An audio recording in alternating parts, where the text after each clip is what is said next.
Permanent Washington doesn't want that. And ultimately, and here's the point, permanent Washington is in charge. It's not the democracy you imagine. We're seeing that now. So if you want to understand, if you really want to understand how the American government actually works at the highest levels, and if you want to know why they don't teach history anymore, one thing you should know is that the most popular president in American history was Richard Nixon. Richard Nixon. Yet somehow, without a single vote being cast by a single American voter, Richard Nixon was kicked out of office and replaced by the only unelected president in American history. So we went from the most popular president to a president nobody voted for. Wait a minute, you may ask. Why didn't I know that? Wasn't Richard Nixon a criminal? Wasn't he despised by all decent people? No, he wasn't. In fact, if any president could claim to be the people's choice, it was Richard Nixon. Richard Nixon was reelected in 1972 by the largest margin of the popular vote ever recorded before or since. Nixon got 17 million more votes than his opponent. Less than 2 years later, he was gone. He was forced to resign. And in his place, an obedient servant of the federal agencies called Gerald Ford took over the White House. How did that happen? Well, it's a long story, but here are the highlights, and they tell you a lot. Richard Nixon believed that elements in the federal bureaucracy were working to undermine the American system of government, and had been doing that for a long time. He often said that. He was absolutely right. On June 23, 1972, Nixon met with the then CIA director Richard Helms at the White House. During the conversation, which thankfully was tape recorded, Nixon suggested he knew, quote, who shot John, meaning President John F. Kennedy. Nixon further implied that the CIA was directly involved in Kennedy's assassination, which we now know it was. Helms's telling response? Total silence.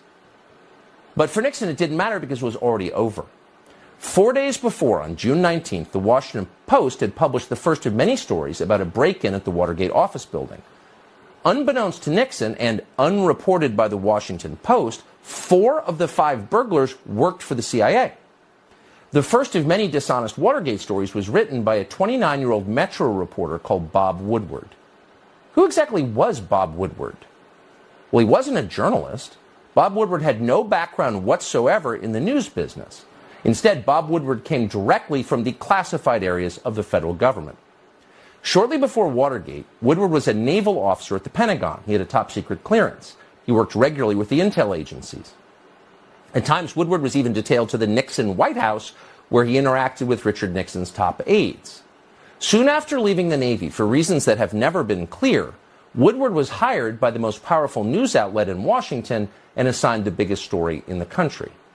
And just to make it crystal clear what was actually happening, Woodward's main source for his Watergate series was the deputy director of the FBI, Mark Felt. And Mark Felt ran, and we're not making this up, the FBI's COINTELPRO program, which was designed to secretly discredit political actors the federal agencies wanted to destroy, people like Richard Nixon. And at the same time, those same agencies were also working to take down Nixon's elected vice president, Spiro Agnew. In the fall of 1973, Agnew was indicted for tax evasion and forced to resign. His replacement was a colorless congressman from Grand Rapids called Gerald Ford. What was Ford's qualification for the job? Well, he had served on the Warren Commission, which absolved the CIA of responsibility for President Kennedy's murder. Nixon was strong-armed into accepting Gerald Ford by Democrats in Congress. Quote, "We gave Nixon no choice but Ford," Speaker of the House Carl Albert later boasted. 8 months later, Gerald Ford of the Warren Commission was the President of the United States. See how that works? So those are the facts, not speculation. All of that actually happened. None of it's secret. Most of it actually is on Wikipedia. But no mainstream news organization has ever told that story. It's so obvious, yet it's intentionally ignored.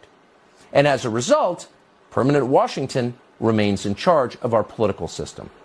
Unelected lifers in the federal agencies make the biggest decisions in American government and crush anyone who tries to rein them in. And in the process, our democracy becomes a joke.